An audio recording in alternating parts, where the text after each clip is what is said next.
Jonathan Nix. His players are senior offensive lineman Cole Proper and senior running back Colton East. Coach Nix will begin with your opening comments. Hey, I just want to say thank y'all for doing this. I think this is a big step forward in this county of doing something to honor the kids. I think the players are excited. I know a lot of people have been following it today. I think this is good for football. Football's a tough sport, and it's one of those that if we don't take care of it, the kids will choose a different direction. So anytime that we can sit up here and talk about the sport that we're passionate about, the sport that we love, the sport that's turned me in from a boy to a man, being through the tough part of it, even with coaching or as a player, anytime that we can use that platform to push football, I think it's great. And I appreciate y'all having us here.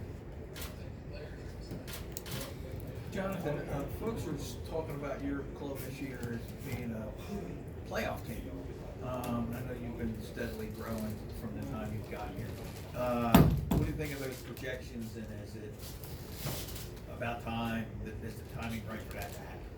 I think that's been our goal since day one is, hey, we want to get the program to where every year you're in the playoffs, not are you projected to possibly be in one of those spots, but you're looking for us to every year to be 1 through 4 in that. And this group of kids that I've got now, I mean, they've been through the tough times. I know a lot of times when you pull a bow and arrow back, the pulling it back is the negative part, but then that arrow shoots and that projects you forward. So we've been in that pull back process a while, and last year I feel like we took a step on letting that arrow go and shooting us forward. And a lot of that it goes to these kids for their hard work in the off season. We're in hands down. This region will teach you more humility than anything. Top to bottom, I mean, you had a team that like Sachs that makes it to the semifinals in 4A, and now they drop down to 3A. You're in there with Piedmont County, Piedmont and Randolph County, who every year, is, pushing for a trip to either Auburn or Tuscaloosa. So, I mean, we looked at it and said, hey, look, how do we use this? There's nothing we can do about that. So we've got to go and take care of us. And so we have a saying that we use a lot, so what, now what, and be where your feet are. And so the so what, now what is, okay, this week is over. Whether we won that game or lost that game, so what now? So what on Monday? Monday's practice is over, so what now? And I think that motto today, because there's so many things that's still in the kids' attention nowadays. Social media is at an all-time high. You're not careful, they're staring at the phone 24/7. So be where your feet are is another big thing. If we're at practice, that's what we want to be grinded on. And these two kids right here, Cole and Colton, both of them are real good leaders. And I've got several others. I mean, I've got 13 seniors on the team this year. 74% of the team is either a junior or senior. So leadership, good teams, and I heard Coach Etheridge say it earlier, and it's one of ours. Good teams are led by players. And so each one of these kids, if they've heard that 1,000 times, the coaches are there, I think, to help, but I think the really good teams that I've been around that have been really successful, they're player driven. Why is that kid? Like we go to camp Monday, and I'll give each one of the accountability leaders, there's 8 accountability leaders, each one of them will get a schedule. Their wake up call is 6 a.m. every day. They're in stretch lines at 6:10. We do not go wake one of them up. It's up to these leaders to wake their kids up, have them in that stretch line. At 6:10, when they're in the stretch line, if they're missing a kid, then that's telling us coaches that you could not get that kid up. So then we have to take over as coaches, and there's some kind of punishment until that kid gets up. So I think a lot of times, like so many coaches nowadays are talking about, we need more leaders on the team. We need more leaders. We try to give our kids as many chances as we can to lead. That doesn't say that they're going to be perfect with it every day, just as us coaches are not going to be perfect on leading either. But we're trying to give them opportunities to be leaders on the team, and I'm proud that I've got some great leaders on this team. And then will the players address their thoughts on the prospect of you being in playoff teams? Because of the way the region's fallen and your rise over the next couple of years, what do both of you guys think about the chances of you being a playoff team? And I don't care who answers first. I mean, I truly believe we're going to be really good this year. We've been grinding every single day, and I mean, from like the lineman perspective, I believe we have a strong O-line and D-line this year. I agree on what Cole said, and I think our whole team is tired of being like the almost team that's almost made the playoffs for the past 2 years and stuff, and I think it's time for us to do it, and we're going to. I think one big thing too last year that we had 3 kids miss a ball game due to injuries. We've got one of the best trainers around. Sean Seeger is as good as they come. He takes care of our athletes good. But I told him after my second year, I said, our number one goal is to have it to where our kids don't even know your number. They can see you pull up in the parking lot, and all of a sudden I got 10 kids lined up to see the trainer. And now we had 3 kids last year miss a football game due to an injury, and by far the toughest region in the state. And so I think a lot of that goes hand in hand, that these kids don't just work out when it's football season. As soon as football season's over, they're working out in basketball, they're working out baseball season. So they're a year-round program, and we try to put as much as we can financially into our nutrition program. Because they say every way to any man's heart's through his belly. And so we appreciate those sandwiches today that they had, because that's automatic pickup for everybody. So we invested close to $3,000 just on nutrition last year. That they know at the end of every practice, every time that we win, we've got quarterback clubs that's feeding them hot dogs, or we've had some pork chops, anything that you can think of on a win that they know that they're going to eat on Mondays. After every away game, they're getting fed. Then they got their pregame meals. So the more you can feed them, the more you can get them in the weight room and just recover them, because back in the day, I think all of us was, hey, you're used to those 3-4 hour practices and the coach just grind.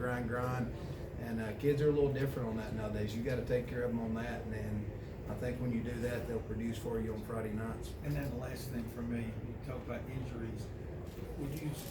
How's Brody progressed with his, I guess it was Tommy John that he had off the baseball? Tommy Johnson. And what's that gonna do for him being a quarterback? And I want to brag on him and Cole both. Cole has had 2 knee surgeries, and to come back from 2 knee surgeries, not one day of practice did he miss. So as soon as the doctor just cleared him to just be out of the house and move around, I look over there one day and he's sitting on a bucket on a sled using his hands jamming, or he's teaching a younger kid. To me, that's about leadership. I'm injured, but I still want to be a part of this team. I'm going to be a part of this team some way. I'm going to find some way to be there. And then with Brody, Brody has Tommy John surgery, and he's at a showcase at JSU. I think it was around maybe December of last year, and his chances of playing this year were slim.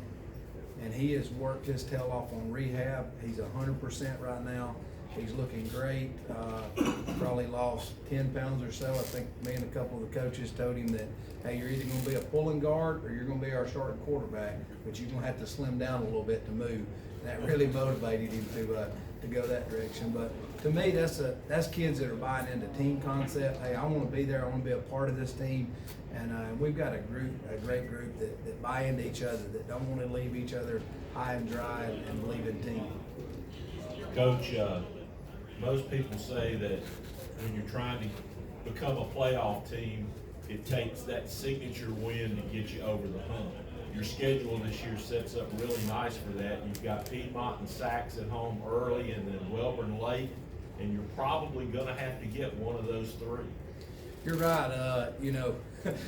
I had a coach the other day that's on staff that wasn't with us last year, and he glanced at the schedule and he said, man, when you was drawing short straws, how in the world did you draw Piedmont, Weaver, and Sachs right out of the gate in region play? So, I mean, it is what it is.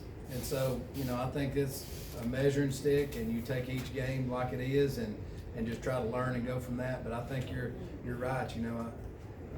We don't ever set a goal saying, hey, we got to win 2 out of these 3, because that means, on average week, we're putting in about 80 hours of work. So that means that's 80 hours that I could have been with my family if I'm sitting there going, hey, this week, we probably ain't going to win. And not one of our kids thinks that any time that they put the helmet on that they shouldn't be able to compete and have a chance to win. Does it always happen like that? No, but the mindset has to be that you think that you can. And Carson and Tristan, you had two linemen that signed to play college ball last year, and now who steps in those slots? That's a good question, and that's what we're excited about camp. We've had spring. We did a blue-white game in the spring and got a lot more clips with kids seeing what they're in action. So it's going to be interesting to see who slides in those starting spots on that. We're hosting Oaks Bluff and Alexandria in our fall jamboree, and so that'll be a good look and a good test, because both of those are real solid programs for our kids to have a series. It's only 1 quarter of varsity play, but still it gives 1 quarter with 2 4A schools that are very competitive. So I think there's a lot to be said who's going to be in some of those starting positions. For Cole and Colton, Coach talked about the nutrition program, the strength program. You have the physicality of your region. Talk about what those two things have done to get you ready for that physicality. Well, we work out every day of the week. We wake up in the morning at 6 o'clock and we're at the field house by 7. We're working out till lunchtime every day, and we run conditioning every day, and I think that doing that, getting up early, getting our bodies right, eating right, everything, it just gets us stronger for the good teams that we're playing this year. I mean, being in our region, you're gonna have to be physical. There's no way around it. So, us pounding the iron every day is gonna help us in some way, fight in this region. And I think injury prevention is the big thing. You know, a lot of times I try to go at least a week with 3 different college coaches, and one of them I think the world of is at UAB. Lyle Henley is as good as there is in strength and conditioning, and sit down and what they're doing at UAB, and we try to implement a lot of that stuff. We've got, I would say, one of the nicest weight rooms in this area by far, and our kids, it's not hard to motivate them to make sure that they're in there. We've got some good things in there that can help with injury prevention, and you know, when I was going to school, it was all how much can you squat, how much does that kid squat, how much does that bench, and you know, now you see so much of it's movement based. Can the kid move? I mean, you can have a kid that can squat 550 pounds, but in the 4th quarter, how's he moving? And so I think our game is a movement game, and so we try to do so much with the strength, but we're really searching for power and speed, because in this region, either you've got speed or you're chasing speed. So if we're chasing speed, then you better learn your angles, because angles is the only thing that outruns speed. Any other questions, fellas? Coach, thank you so much for being with us today. We appreciate y'all very much. Yeah, thank y'all.